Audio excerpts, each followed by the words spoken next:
श्री शिवाय नमस्तुभ्यम। महाराज, आप सभी लोग जानते हैं कि नवरात्रि में सभी लोग अपने घरों में कन्या पूजन करते हैं, कन्या भोजन करवाते हैं। और हमारी कथा में अक्सर इस प्रश्न के बारे में पूछा जाता है कि कन्या पूजन हमें कब करवानी चाहिए, कितनी कन्याओं को बुलवाना चाहिए, कितने साल की कन्याएं बुलानी चाहिए, उनका क्या खिलाएं और भेंट में क्या देना चाहिए, कन्या पूजन कैसे करना चाहिए, सारी अद्भुत जानकारी आपको इस वीडियो में हम देने वाले हैं। देखिए महाराज, शारदीय नवरात्रि के 9 दिनों में माता रानी को प्रसन्न करने का सबसे सरल तरीका होता है कन्या पूजन। और कन्या पूजन को आपको सही तरीके से करना चाहिए।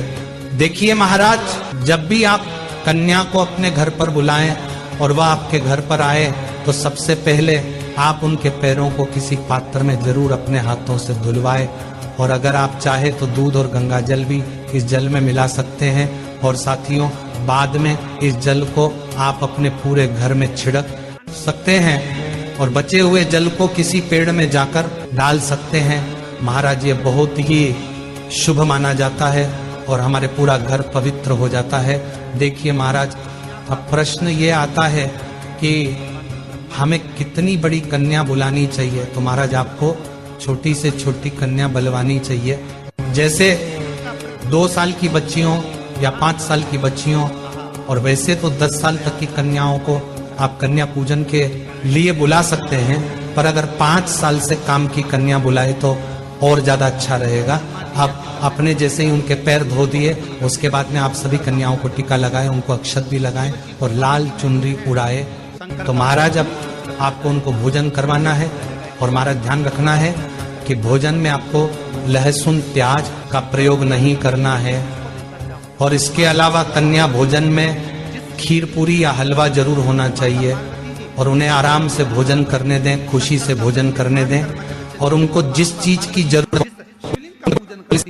ही उनको थाली में रख दें। और साथियों, जब कन्या भोजन करने के बाद आप उनके हाथों में कुछ भेंट जरूर दें। वैसे कुछ अनाज दिया जाता है, आप चाहे तो एक पन्नी में गेहूं या चावल, कोई भी एक अनाज को रखकर सभी कन्याओं को जरूर दें।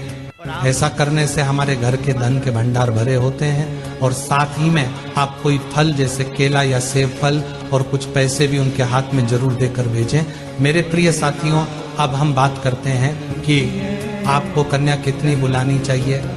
तो देखिए, वैसे आपको 9 कन्याओं को बुलाना चाहिए और साथ में एक छोटे लड़के को भी जरूर बुलाना चाहिए, जिसको हम लंगागुर बोलते हैं। और इस चीज का थोड़ा ध्यान रखना है। और साथ में जब भी आपके घर से कन्या जा रही हो, आपको उनसे ये जरूर बोलना कि बेटा आते रहना, कल वापस आ जाना। और साथियों, आप ऐसा ध्यान रखना कि जब आपके घर से जाएं तो बहुत खुश होकर जाएं, कोई भी कन्या दुखी होकर ना जाए। और जब कन्याएं आपके घर से जा रही हो तो आप उनके पैर छूकर आशीर्वाद जरूर लें और घर के सभी सदस्यों से भी बोले। और जाते समय आप उनको खेल खिलौने दे सकते हैं, गुड्डा गुड़िया दे सकते हैं जो उनको पसंद हो, जैसे चूड़ी, कंगन, कलर्स, रबर बैंड्स, बहुत प्यारी प्यारी चीज आती हैं जो आप उन्हें गिफ्ट में दे सकते हैं। और कन्या पूजन में सबसे ज्यादा जरूरी होता है उनके पैरों को धुलवाना, उनका तिलक करना, उनको चुनरी उड़वाना, उनके पैरों में माहौर लगाना है, उनके पैरों का आशीर्वाद लेना और जाते समय उनके हाथ में कुछ तोहफा देना। तो साथियों, इन चीजों का विशेष रूप से ध्यान दें। और महाराज, हम तो ऐसी ही आशा करेंगे कि आपकी यह नवरात्रि बहुत ही ज्यादा खास रहे। महाराज, अब आखिरी में यह प्रश्न आता है कि हमें कन्या पूजन कब करना चाहिए। तो देखिए साथियों, विशेष रूप से नवरात्रि के 9 दिनों में से आप किसी भी एक दिन कन्या पूजन करवा सकते हैं, आपको पूरा फल मिलेगा। पर कन्याओं का पूजन करने का नवरात्रि में 2 दिन बहुत बड़े माने जाते हैं, अष्टमी और नवमी तिथि, क्योंकि इसी दिन लोगों के घरों में अष्टमी और नवमी पूजी जाती है।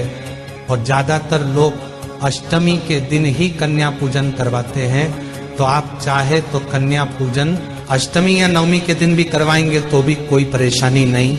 बाकी 9 दिनों में से किसी भी एक दिन कन्या पूजन करे, कोई परेशानी नहीं।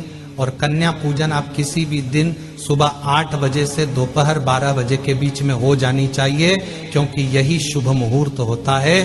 तो महाराज अब हम आशा करते हैं कि आपको आपके सभी प्रश्नों का जवाब कन्या भोजन से जुड़ा हुआ मिल गया होगा।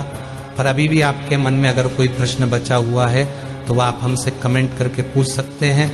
और आप हमारी ये वीडियो कहाँ से देख रहे हैं कमेंट में जरूर बताएं, और चैनल को सब्सक्राइब याद से कर दें। श्री शिवाय नमस्तुभ्यं महाराज।